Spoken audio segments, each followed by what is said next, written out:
आजमाइश में जुटे हुए हैं। तो यूपी उपचुनाव के लिए आज शाम 5 बजे जो चुनावी शोर है वो थम जाएगा।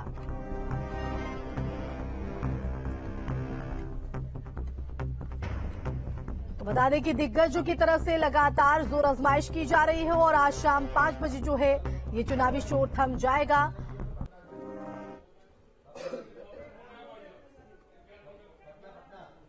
तो ये 6 तस्वीरें आपके टीवी स्क्रीन पर दिग्गजों की तरफ से।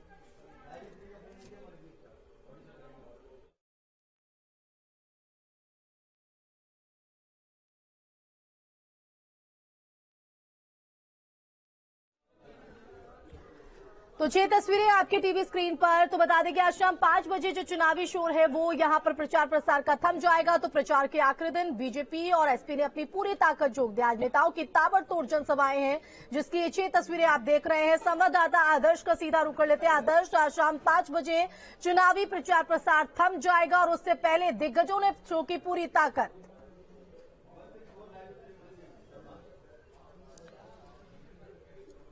अब बिल्कुल अगर हम देखें तो आज शाम को 5 बजे पूरा प्रचार प्रसार जो है वो थम जाएगा और उससे पहले न सिर्फ समाजवादी पार्टी का पूरा कुनबा जो है वो मैनपुरी पर फोकस किया हुआ है, बल्कि इसके साथ साथ बीजेपी की अगर हम बात करें तो बीजेपी के टॉप ब्रांड्स के जो लीडर हैं, चाहे डिप्टी सीएम हो, दोनों डिप्टी सीएम की बात करें या फिर मुख्यमंत्री योगी आदित्यनाथ की बात करें, उस इलाके के या एक खास विशेष जाति वर्ग से आने वाले तमाम जो मंत्री हैं उनकी बात करें, सभी की ड्यूटी अलग अलग जगहों पर लगाई गई थी। और चूंकि बीजेपी और सपा के बीच की सीधी टक्कर है, कांग्रेस और बसपा ने इस पर कोई भी कैंडिडेट नहीं उतारा है, तो ऐसे में निश्चित तौर पर ये गढ़ की लड़ाई है, नाक की लड़ाई है। एक और जहां समाजवादी पार्टी इस गढ़ को जीतना चाहती है, पहले की तरीके से इसको फिर से जीतकर डिंपल यादव को सदन में भेजना चाहती है, तो वहीं दूसरी तरफ बीजेपी जो है किसी भी तरीके से इसको कब्जा करना चाहती है, क्योंकि 2024 के चुनाव भी कहीं न कहीं जो है इन जो सीटें हैं इससे जो जीत और हार का जो फैसला होगा उससे प्रभावित होंगे और उससे एक न एक रुझान मिलेगा। हालांकि कहा जाता है कि मैनपुरी जो है समाजवादी पार्टी की बेहद ही मजबूत सीट है और ऐसा इसलिए भी क्योंकि अगर हम वहां पर मतदाताओं के आंकड़ों को देखें तो 4 लाख से ज्यादा यादव वोटर्स हैं, 1 लाख से ज्यादा मुस्लिम हैं और करीब 2 लाख के आसपास जो हैं दलित वोटर्स हैं, जिसमें अलग जातियां शामिल हैं। ऐसे में यादव मुस्लिम जो लगातार समाजवादी पार्टी का बेस वोट रहा है उसको पूरी तरीके से साधने की कोशिश समाजवादी पार्टी कर रही है और सबसे निर्णायक भूमिका जो होगी वो दलित वोटर्स की होगी, जो करीब 2 लाख के आसपास है और बाकी जातियां हैं। ऐसे में सभी जो दोनों पार्टियां हैं उनके पार्टी के जो नेता हैं अपनी अपनी बात रख रहे हैं और शायद इसीलिए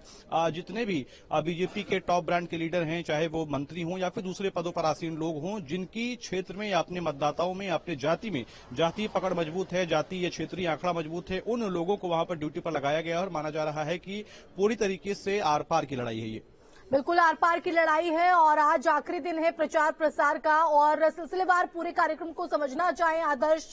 तो बीजेपी के दिग्गज आज कहां कहां हुंकार भरते नजर आएंगे, तो साथ ही समाजवादी पार्टी की तरफ से क्या कुछ जनसभाएं आज यहां पर रहने वाली हैं। देखिए, अगर हम समाजवादी पार्टी की बात करें तो अखिलेश यादव, डिंपल यादव के साथ साथ जो शिवपाल यादव हैं और साथ ही साथ उनके जो दूसरे परिवार के लोग हैं वो सभी लोग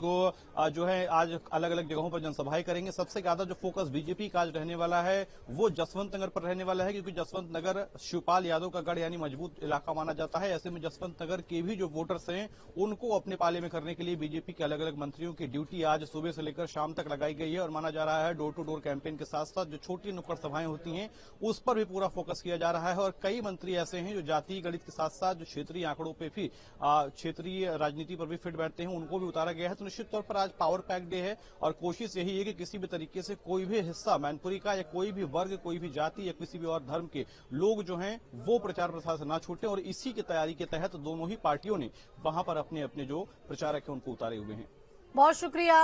आदर्श तमाम जानकारी के लिए।